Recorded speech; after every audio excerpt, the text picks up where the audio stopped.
Ang asukal o ang sugar, ito na yata ang isa sa pinakapangunahing sangkap o ingredients na kailangan ng mga tao dito sa mundo. Partikular na ginagamit o isinasangkap natin ito sa mga pang-araw-araw na pagkain at inumin tulad ng kape, paggawa ng mga tinapay o cake, at iba pang pagkain na hinahaluan ng asukal. Talakay natin kung paano nga ba ito ginagawa. May dalawang primary sources ang pwedeng panggalinan ng asukal. Una ay mula sa sugarcane o tubo, na karaniwang nabubuhay lang sa mga tropikal na bansa tulad ng Pilipinas. At ang isa pang pwedeng panggalinan ng asukal ay ang sugar beets na karaniwang nabubuhay sa mga malalamig na lugar tulad ng Europa at Amerika.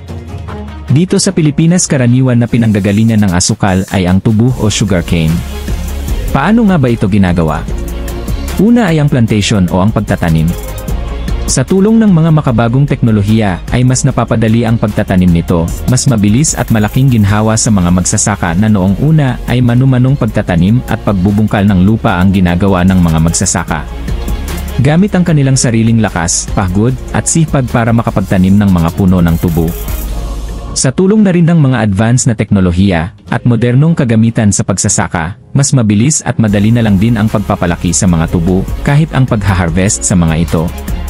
Sa halip na manu-manong pagha-harvest ng mga magsasaka, mas nagiging mabilis at productive din kung gagamitan ng mga automotive cutting machine. Mas mapapadali ang trabaho at may i-deliver na din mabilis ang mga tubo.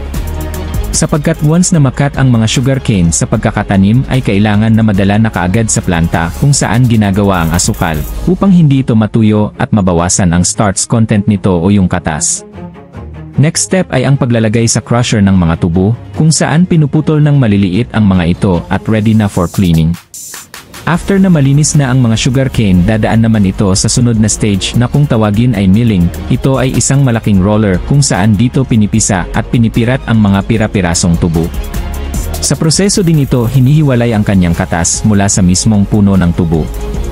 After squeezing at ma-extract ang sweet juice, maiiwan na lang ang mga fiber materials na kung tawagin ay bagas. Bagas, o kilala din bilang sugarcane pulp. Ito yung mga fibrous substance na naiwan pagkatapos ng milling process.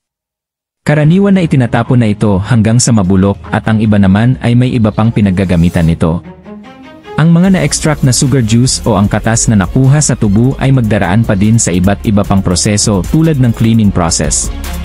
Para gawin ito, pinapakulo sa malaking tangke ang mga katas at lalagyan ng ibang substance na kung tawagin ay lime.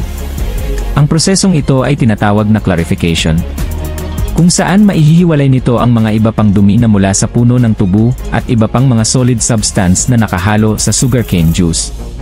Mapupunta sa ilalim ang mga solid substance na nakahalo habang naiiwan sa ibabaw ang puro at malinis na katas nito. Ang sunod na proseso ay ang evaporation, kung saan ang syrup o ang malinis na katas ng tubo ay papakuluan sa mababang temperatura para maiwasan ang caramelization o yung sobrang luto o pagkasunog sa katas. Habang kumukulo ang juice ay dahan-dahan namang nag-evaporate ang tubig na nakahalo sa mga katas nito at magsisimula na din mabuo ang sugar crystal. Sunod na proseso ay ang centrifugation. During centrifugation, ang mga liquid substance ay mahihiwalay sa sugar crystal sa pamamagitan ng napakabilis na pag-ikot ng machine. After that process, ang mga crystal ay isprayan ng fine jet of water para matanggal ang mga syrup coating at lumabas ang raw sugar high purity.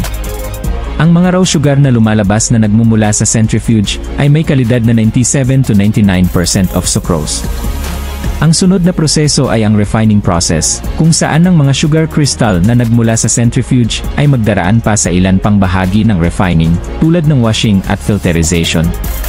Ang raw sugar ay kailangan linisin para maalis ang iba pang mga dumi at impurities. Ang sunod na bahagi ng refinization ay ang tinatawag na decolorization. Nilalagyan ng decolorization substance ang mga sugar crystal na dati ay mga kulay brown na tila ba ay isang detergent na tinatanggal ang mga kulay para maging kulay puti.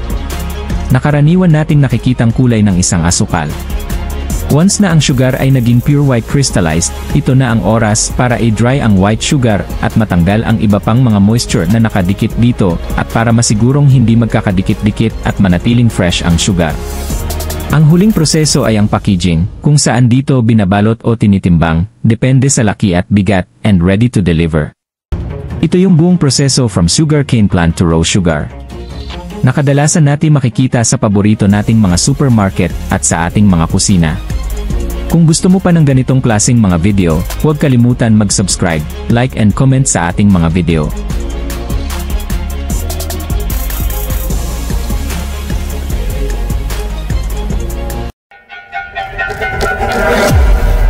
Para laging kang update sa bagong mga videos, please subscribe, like and hit the notification bell.